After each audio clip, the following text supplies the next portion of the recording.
So if you've been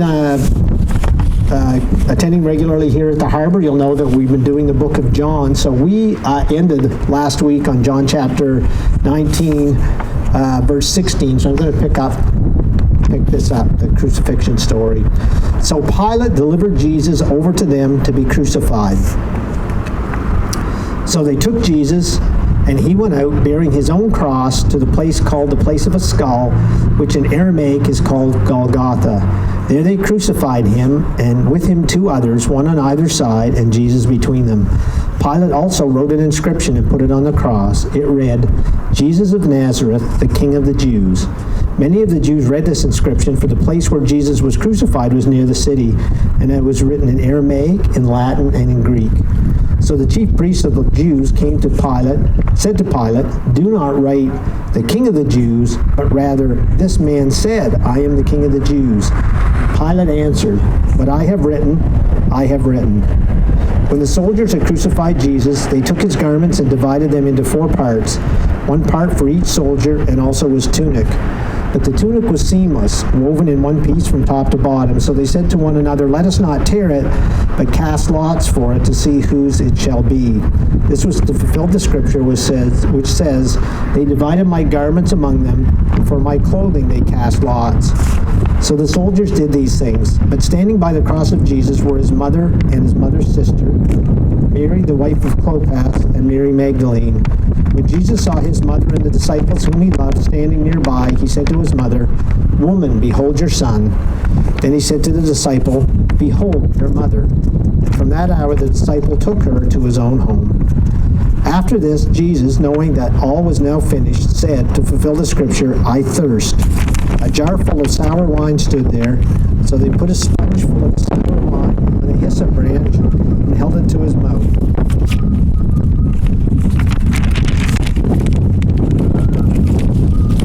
When Jesus received the sour wine, he said, "It is finished."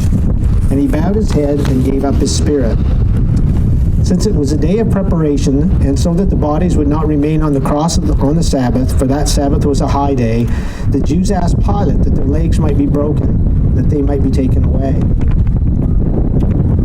So the soldiers came and broke the legs of the first and of the other who had been crucified with him. But when they came to Jesus and saw that he was already dead, they did not break his legs.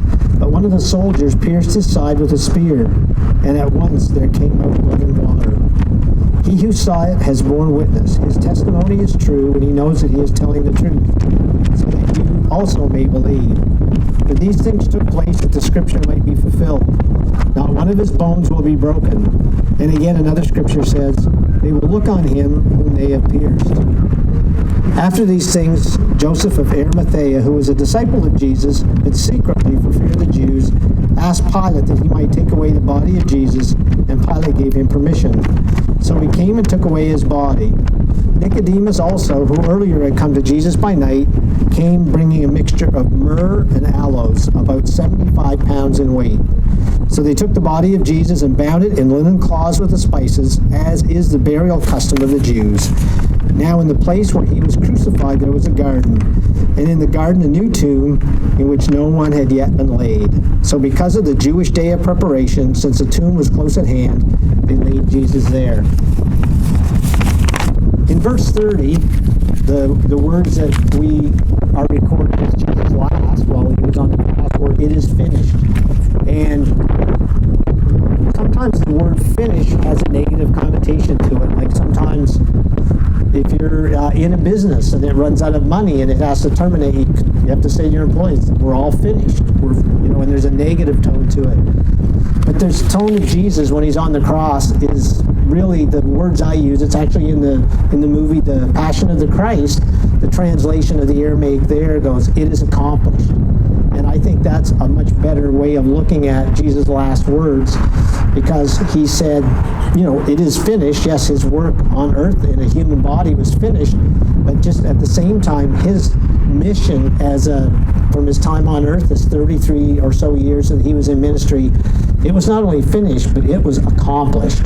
And when we think of accomplished, what we think of is, something positive happened. I fulfilled my mission. I completed what I was sent to do. And that's exactly what Jesus did. So although Good Friday, as we call it, is a not in any way to understate the unbearable suffering and just the sheer goriness and viciousness of the execution method that the Romans used for non-Roman citizens of crucifixion. It was the end of Jesus' mission. It was the accomplishment of what he was sent down on earth to do, and that was to die in our place. We talk about we're saved by grace through faith. What that means is we're saved by grace, which means unmerited favor, which is undeserved favor. Jesus did not deserve to die because he was perfect, but his life and his death, even as a perfect was a substitute, as a perfect lamb, I guess, a sacrifice for us. It was the bridge between our sinfulness and this vast gulf. I sort of view it as like the Grand Canyon. There's no way we can ever get to the side of God's holiness and be right with him except through Jesus. And when Jesus died on that cross on this Friday, his death and his resurrection on the first day of the week is what set this bridge in place to go from our sinfulness, to cover our sinfulness, to God's holiness. So I want us to keep in mind today the theme of it is finished is also, it means it is accomplished. And Jesus did that.